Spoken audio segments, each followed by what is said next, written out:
Hey everyone, this is Pastor Melissa Reed. I'm one of the Bishop's Associates for the Oregon Synod, and I'm here with Sister Cora Rose, who is a deaconess and ordained in the Word and Service roster of the ELCA or Deacon roster. And she's going to share a little bit more about that. Cora joined our roster, was ordained a few years ago now, I think, right? So, but we're wanting to introduce you to newish clergy in our midst in the Oregon Synod who are walking this way of courageous love together. And Cora is called in Brookings, Oregon, and I'm going to let her share a little bit more about that call. Welcome, Sister Cora. It's good to see you. And I wonder if you would just share a little bit about your call in Brookings and what that looks like, and how that connects also to the deacon roster of the ELCA. Great. Yeah, thank you. Thanks, Pastor Melissa. As you mentioned, I'm down in Brookings, Oregon, so I'm on the southest part of the South Coast. And I have a special call from the Oregon Synod to specialize ministry in poverty alleviation and faith formation on the South Coast. And we actually don't have an ELCA congregation that's active in the Synod down here. So my membership is with Gloria Dei Lutheran in Coos Bay, and that's about 110 miles north of here. Wow. So I see myself and I see my ministry in part as an ELCA missionary down on the South Coast. Yeah. And I'm able to interpret our faith for the social context and the community context that we have down here in a public way and a public witness because I'm a minister of word and service or a deacon, as you mentioned.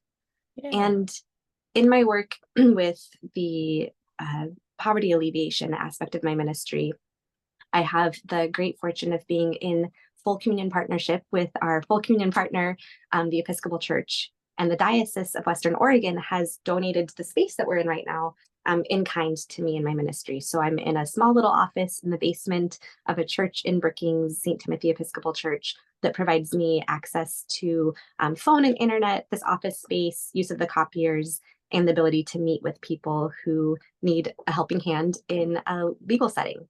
And so I have a legal aid clinic that operates partly out of the basement of this church and also in different locations throughout the South Coast. And I'm able to walk with people as they're seeking some expertise and professional helping hand in meeting stability goals. So a lot of times that will look like someone who maybe lives in their car and Yeah. needs a driving license to be able to move that car around legally, or Yeah. to be able to seek employment that they're looking for, or help with using public benefits. I do a lot of work with hunger alleviation in particular, and Yeah. helping people use food stamps or to access state programs that maybe the state isn't appropriately administering in the southest corner of Oregon, Yeah. and making sure that folks in this area are able to access the hunger alleviation resources that they need. It's Beautiful. a huge blessing to be able to be here in this space, but also a lot of my ministry is like on the go, out in the field, on the sidewalks or in the library and meeting people where they're at. Yeah, we talk about the sin as a wild web, and you're like living that wild web much in so many ways, like the relationship with the Episcopal Church, the relationship with the wider community, the legal community. And Mhm. I understand that you are also a lawyer. So before you went to seminary, you were a lawyer, Mhm. immigration and housing. Is that correct? And I'm a legal aid attorney, Yeah. so I had worked in Catholic Charities and immigration work, but most of my work had been done in economic justice, public interest law, and you're right, in housing as well. Beautiful. Yeah. Thank you. Yeah. So I love this image of you of all the connections that happen in your ministry. And I introduced you as Sister Cora Rose, and you Mhm. said you prefer that to Deacon. And I wonder if you could share a little bit about that title, Sister. And I know that it's because you're a part of the Deaconess community. Would you Right. share a little bit? I don't think people are very familiar with the Yeah. Deaconess community. Share a little bit about that community and why you felt called to join them, and what that's like for you. How does that support your ministry? Sure. Thank you. I'd love to. Um, so I am a member of the Deaconess community, and there was there was a time when the ELCA was trying to figure out what to do with its with its associates in ministry and its diaconal ministers and its deaconesses, working on making the roster that we now have, the roster of ministry of word and service.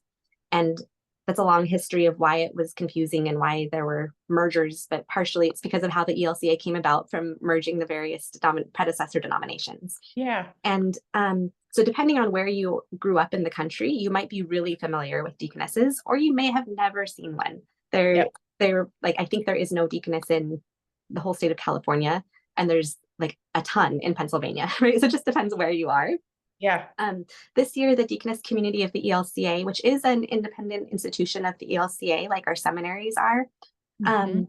it's celebrating its 140th anniversary of ministry in the United States, and has started as women who would take promises of service in the name of Christ to mostly urban contexts. And these early women ministers of, early in terms of American women ministers, were serving typically in what we would call social work, although it wasn't called social work back then, and in resourcing people who were new arrivals to the United States in our metro areas.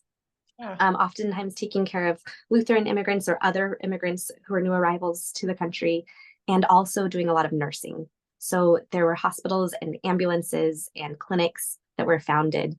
And if you've ever seen the BBC show Call the Midwife, which Yeah. show like Anglican nuns, Oh, yeah. essentially it was very similar, except for as Lutherans, we wanted to differentiate ourselves from Catholics. And so we were very clear that we weren't nuns. It wasn't I don't think there were actually very many differences except for the desire to be different. Yes. There were full habits, but we called them Wow. garb instead of habits.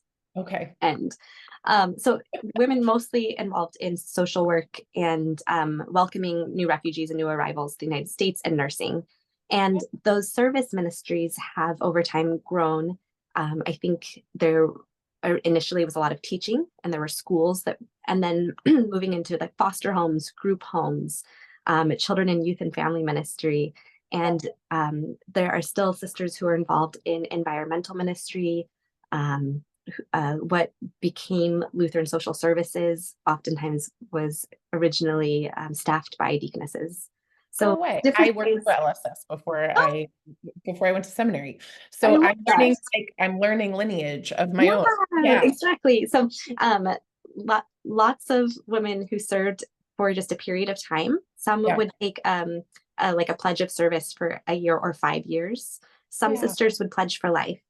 Uh-huh. And upon pledging for life, they would usually trade a salary for a living stipend and the promise that they could live in a mother house upon retirement and have that security to be able to be bold and take risks in their ministry without needing to be looking for their pension plan, or figuring out their retirement, or figuring out their salary and their living situation, and being able to exchange the security of the community to take bold steps in their ministry is something that has so inspired me. Yeah. And I similarly, in a different way, but similarly have found boldness in my ministry through my association with the Deaconess community. Because, as I mentioned earlier, I'm really the only Lutheran minister here. When Yeah. Pastor Jim Abbott's not interiming over in Grants Pass, then he's over in Brookings too. But otherwise, there's not very many ELCA Lutherans here. Yeah. And being a part of this intentional community of women professional leaders, all of whom are ordained deacons in the ELCA, Yeah. committed to radical hospitality and prophetic witness in the world, it helps me feel less alone, and to avoid the pendulum swing of either thinking that I'm all that and very cool because I'm the only one, or feeling utter despair and loneliness because I'm the only one, right? Being Yeah. part of community is a corrective for either of those extremes. Keeps me Important as grounded. human beings to Yeah, have community and know that we're not alone and it's mhm, not all about us. exactly. Absolutely. And I can hear just in your work, the work that you do on a daily basis, I can hear that lineage and connection, and how, yeah, it is really powerful when we can make those connections. It's the cloud of witnesses is behind us. We Right. have ancestors that are, Yeah. um, And I saw that really in a really tangible way, that the Oregon Synod supported us through a legal battle that we had with the city of Brookings trying to restrict the ability to feed people and for me to provide legal advice to people at no charge. Yeah. And also the deaconess community rallied people of faith from all over the country to write in letters and write in words of encouragement and put us on prayer lists.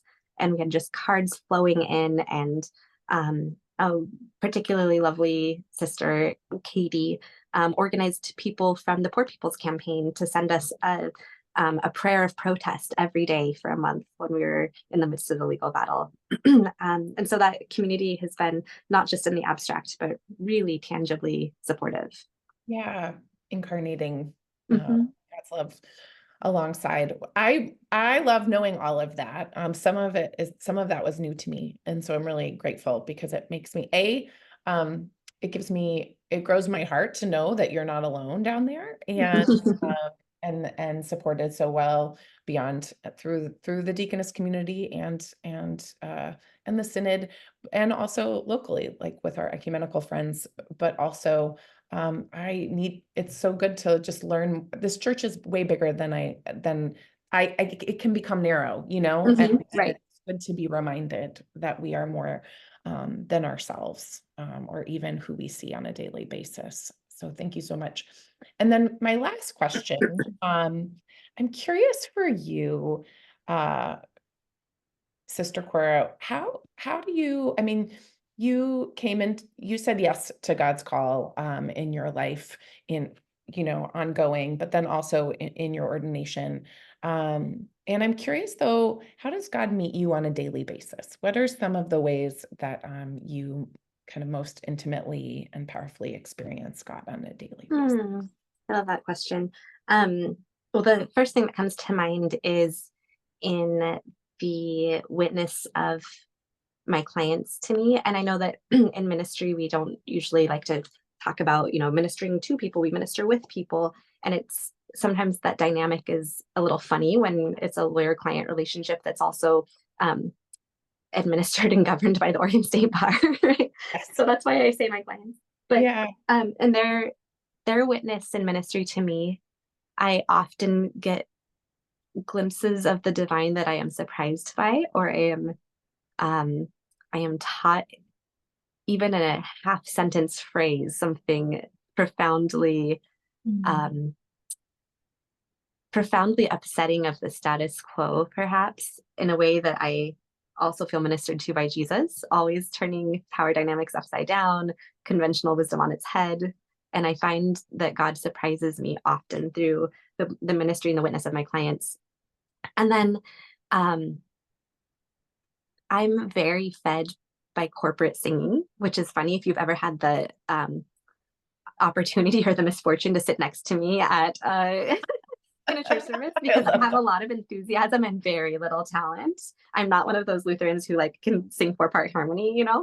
But I am enthusiastic. If I had my way, uh, my ordination would have been just like a hymn sing. Yes. And and so I'm very much looking forward to Bishop's Convocation, where we'll get to sing together, and at the Deaconess Assembly, which we'll have in November. We'll just sing together every day, all day long. We do morning and evening prayer and sometimes more songs too. And getting to sing, particularly from the 700 section of the ELW, the Peace and Justice songs, I could just sing all of those all day, as well as Canción y Cántico, or what do we call the Spanish hymnal? Mhm. Something Cántico, Libro y Cántico. I love the hymns in that hymnal, and I certainly feel that my faith is fed in community, and probably part of that is from being so alone down here. And so I just relish the opportunity to do corporate singing. It's so different than just singing through the hymnal yourself, right? Oh, Or even on a Zoom meeting, like singing by Zoom is one of totally. the worst things on the Or in planet. your car, in the shower, which is great, and But being unified, yeah, having spirits lifted up in prayer together, or committing ourselves together to work in the way of Jesus. Um, Voices, as one, as much as we can when it comes to me, maybe a little bit off key, but I still love it. yeah, it's an embodied metaphor of Hmm. And all the voices are needed and they don't have to be perfect. That's not the point. Maybe, So maybe I'm an object lesson for someone else, right? well, I'm a lot right alongside you, sister. So there you go. Well, we'll sing a lot soon together at Bishop's Convocation, and you're getting a special award from the Ecumenical Ministries of Oregon alongside your colleague down in Brookings. So we're for your work Yeah, there in the ways you've described. And so we'll look forward yeah. to And celebrating.